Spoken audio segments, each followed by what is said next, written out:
शासनाच्या जलजीवन योजनेचे 1,40,00,000 रुपये थकीत असल्यामुळे एका ठेकेदाराने आत्महत्या केल्याची माहिती समोर येते. तो शासनाचा ठेकेदार आहे का?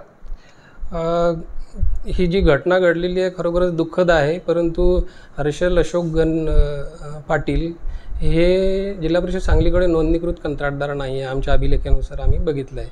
त्या व्यतिरिक्त जलजीवन मिशन अंतर्गत कोणत्याही कामाचा कंत्राट त्यांच्या नावाने जिल्हा परिषदने केलेला नाही.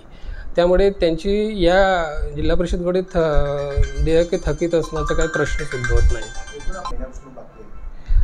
सद्यस्थितीत शासनाकडून निधी उपलब्ध न झाल्यामुळे जवळपास 19 कोटी रुपयाची देयकं जिल्हा परिषद स्तरावर आहेत, प्रलंबित आहेत आणि 21 कोटी रुपयाची बिलं